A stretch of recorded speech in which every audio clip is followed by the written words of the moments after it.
देती है उसको सर झुकाकर वही मानना पड़ता है। वैभव, तुमने अभी तक घर का काम क्यों नहीं किया? तुमसे कितनी बार कहा है कि सूरज निकलने से पहले तुम घर की साफ सफाई पूरी कर दिया करो। वैभव कुछ नहीं बोलता, चुपचाप सर झुकाए अपनी माँ की बात सुनता रहता है। तभी पास में खड़ा नौकर सुखराम कहता है, मालकिन, वैभव बाबा को रात से तेज बुखार है, इसलिए वो सुबह जल्दी उठ नहीं पाए। उनके बदले मैं घर की साफ सफाई कर देता हूँ। इसे कोई बुखार नहीं है, मैं इसे अच्छी तरह से जानती हूँ। ये सब काम न करने के बहाने हैं। सुखराम काका, बोल दो इसे, सारे घर का काम यही करेगा, और इससे समय पर अपना काम पूरा नहीं किया तो इससे आज का खाना भी नहीं मिलेगा। मगर मालकिन, वैभव बाबा की सच में ही तबीयत खराब है, आप एक बार देख तो लीजिए। कमला बिना कुछ बोले वहां से चली गई और बेचारा वैभव तेज बुखार में भी काम करता रहा। कमला वैभव की शादी एक ऐसी लड़की से कराना चाहती थी जो अनपढ़ हो और कमला से इसी तरह डरे जिस तरह वैभव डरता है, ताकि वैभव की सारी जायदाद और धन दौलत उसकी मुट्ठी में रहे। लेकिन आज के जमाने में ऐसी लड़की मिलना मुश्किल है। कमला कार में यही सब कुछ सोचती जा रही थी कि तभी रास्ते में, अरे ड्राइवर, तुमने कार क्यों रोक दी? और ये इतना शोर कैसा? मैडम, आगे कुछ बंजारों का खेल चल रहा है, इसलिए भीड़ लगी है। मैं अभी भीड़ को साइड में करवाकर कार निकालता हूँ। ड्राइवर भीड़ को साइड करके कार निकालने की कोशिश करने लगा कि तभी कमला की नजर रस्सी पर चल रही एक फुलवा नाम की बंजारन पर पड़ी। क्यों ना मैं इस बंजारन की शादी वैभव से करा दूं? ये तो अनपढ़ लग रही है, मेरे पैरों तले दबकर भी रहेगी। मुझे अभी इसके माँ बाप से बात करनी होगी। ये सोचकर कमला ने उन बंजारों से बात की और उन्हें शाम को अपने घर बुलाया। फुलवा के माता पिता वहां उसे लेकर आ गए। उन्होंने इतना आलीशान घर पहले कभी नहीं देखा था। अच्छा हुआ आप लोग आ गए। देखिए, मुझे घुमा फिरा कर बात करने की आदत नहीं है, इसलिए सीधे सीधे मुद्दे पर आती हूँ। मुझे आपकी बेटी बहुत पसंद है। मैं अपने इकलौते बेटे की शादी आपकी बेटी फुलवा से कराना चाहती हूँ। इसके बदले में आप जो चाहो वो ले सकती हैं।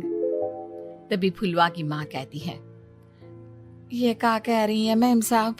कहीं आप हमारी गरीबी का मजाक तो नहीं उड़ा रही ना? आप मेरे बेटे से मिल लो। अगर आपको मेरा बेटा पसंद आता है तो मैं कल से ही शादी की तैयारी शुरू कर दूंगी। सुखराम, सुखराम, वैभव को लेकर आओ। फुलवा अपनी माँ के कान में फुसफुसाती है, माँ, कहीं इस मेम साहब का छोरा पागल तो ना है? फुलवा अपनी माँ से बात कर रही होती है कि वैभव वहां आता है। फुलवा उसे देखती ही रह जाती है और उसके माता पिता उसकी शादी तय कर देते हैं। शादी वाले दिन किसी को फुलवा और वैभव की बेमेल विवाह की बात समझ में नहीं आती। फिर भी एक औरत कमला से पूछ ही लेती है, कमला जी, आपने अपने इकलौते बेटे की शादी देहाती गवार से क्यों करा दी? ये बंजारन आपके घर की बहू बनने लायक तो नहीं है। कम से कम अपने स्टेटस का ही ख्याल कर लिया होता। बहू तो अपने टक्कर की लाती, आपने तो बंजारन को ही बहू बना लिया। अब कमला को समझ में नहीं आ रहा था कि इस बात का क्या जवाब दे। वो कुछ देर चुप रही और सोच समझ कर कहती है, बहन जी, आपको तो पता है आजकल के बच्चे किसी की बात कहाँ सुनते हैं। मैं तो अपनी बहू एक पढ़ी लिखी और अपनी सोसाइटी की ही ढूंढ रही थी। लेकिन मेरे बेटे ने मेरे सामने इस बंजारन को लाकर खड़ा कर दिया। बोला कि मैं शादी करूंगा तो इसी से। अब भला मैं क्या करती, मुझे अपने बेटे के सामने झुकना ही पड़ा। कमला की ये बातें सुखराम भी सुन रहा था। उसने ये सारी बातें वैभव को जाकर बता दी। काका, मैं तो फुलवा को जानता भी नहीं, फिर माँ मेरे बारे में झूठ क्यों कह रही है? अरे बेटा, तुम कितने भोले हो, तुम्हें कुछ भी नहीं पता।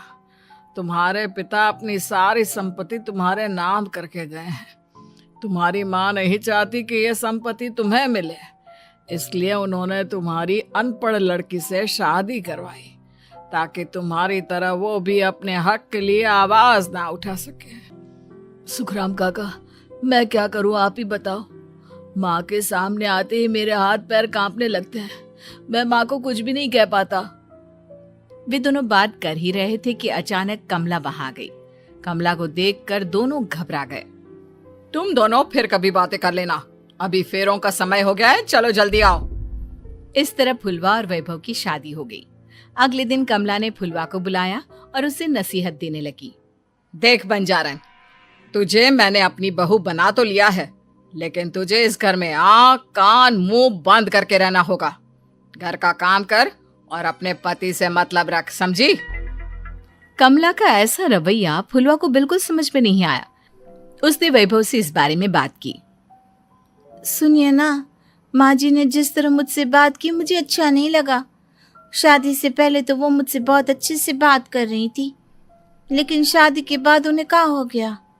तुम ज्यादा मत सोचो, जैसा माँ कहती है वैसा ही करो।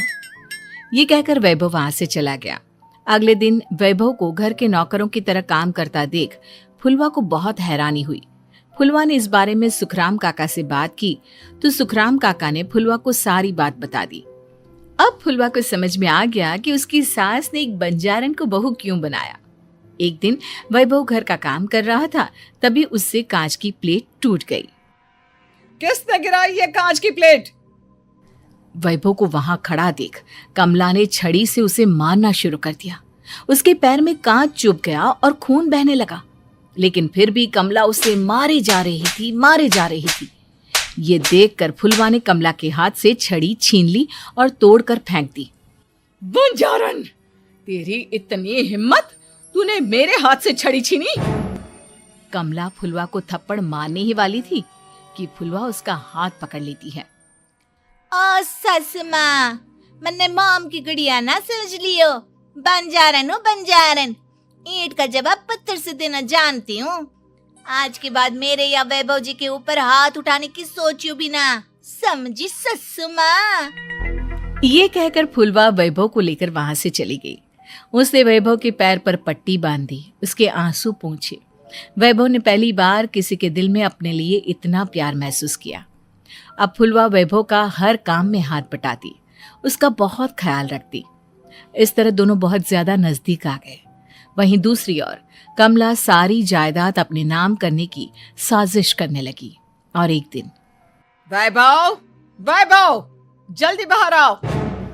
कमला की आवाज सुनकर वैभव और फुलवा अपने कमरे से बाहर आ गए। जी माँ, आपने बुलाया? ये ले, इन कागजों पर साइन कर दे। वैभव कागजों पर साइन करने ही वाला था कि फुलवा वैभव के हाथ से पेन छीनकर कहती है, ना वैभव जी, आप इस पर हस्ताक्षर नहीं करेंगे। आओ बंजारन, मैं तुझसे बात नहीं कर रही। ये बात मेरे और मेरे बेटे के बीच की है। चुपचाप पेन दे दे, नहीं तो तेरी खाल उधेड़ लूंगी। ससु माँ, बंजारन की खाल इतनी भी ढीली ना होवे कि कोई भी उधेड़ लेवे। जो यकीन ना आता हो तो देख ले उतार के। और हाँ, बंजारन जरूर हूँ पर अनपढ़ ना हूँ। मन्ने भी पता है कि किसी भी कागज पर साइन करने से पहले उसे अच्छी तरह पढ़ लेवे हैं। पेन देती है या नहीं? ये कहकर कमला फुलवा को मारने आई तो फुलवा ने कमला को धक्का दे दिया और वो नीचे गिर गई। कमला डरकर वहां से भाग गई। अब फुलवा ने वो कागज उठाए और वैभव के साथ सीधा वकील के पास चली गई। वकील ने वो कागज देखे और फुलवा को बताया, वैभव के पिता की सारी जायदाद और संपत्ति वैभव के नाम है, लेकिन वैभव की सौतेली माँ इस संपत्ति को अपने नाम कराना चाहती है, इसलिए इन कागजों पर वो साइन करा रही थी। तो अब हमें क्या करना चाहिए वकील साहब? वकील ने फुलवा और वैभव को सब कुछ अच्छी तरह से समझा दिया। अब दोनों घर पर पुलिस को लेकर पहुंचे। कमला पुलिस को देखकर घबरा गई। पुलिस ने कहा, आपके नाम की कंप्लेंट हुई है, आपको हमारे साथ थाने चलना होगा। कंप्लेंट? कैसे कंप्लेंट? आप अपने सौतेले बेटे पर बहुत अत्याचार करती हो, धोखे से सारी जायदाद अपने नाम करा रही थी। अब नहीं इंस्पेक्टर साहब, जरूर ये मेरी बहू की कोई साजिश है, इसने गलत कंप्लेंट की है। मैडम, शिकायत आपकी बहू ने नहीं बल्कि आपके बेटे वैभव ने की है। कमला वैभव का नाम सुनकर दंग रह गई। जिस बेटे ने कभी उसके सामने सर नहीं उठाया था, आज वही बेटा उसके सामने पुलिस को लिए आया है। वैभव, तुम्हारी इतनी हिम्मत कि तुम पुलिस को ले आए? हाँ माँ, मैं लाया हूँ पुलिस को, और मेरे अंदर इतनी हिम्मत कभी ना आती अगर फुलवा मेरा साथ ना देती। आपने बंजारन बहू को लाकर अपने ही पैर पर कुल्हाड़ी मारी है माँ। मैडम, अब की बात खत्म हो गई हो तो चलो हमारे साथ। वैभव, मुझे माफ कर दो, मुझे थाने मत भेजो। आज के बाद मैं तुम्हें कभी नहीं मारूंगी, तुम्हें कभी परेशान नहीं करूंगी, मुझे माफ कर दो। वैभव अपनी कंप्लेंट वापस ले लेता है और पुलिस वहां से चली जाती है। वैभव अपनी सौतेली माँ से कहता है, मैंने पुलिस को वापस तो भेज दिया है, लेकिन मैं आपको माफ नहीं कर सकता। आपने बचपन से आज तक कभी मेरे सर पर हाथ नहीं रखा, हमेशा मुझे मारती रही, नौकरों की तरह बर्ताव करती रही। आप इस घर में नहीं रह सकती, चली जाइए यहां से। कमला घर छोड़कर चली गई और सड़क किनारे खड़ी होकर सोचने लगी, काश मैंने वैभव को माँ की तरह प्यार किया होता तो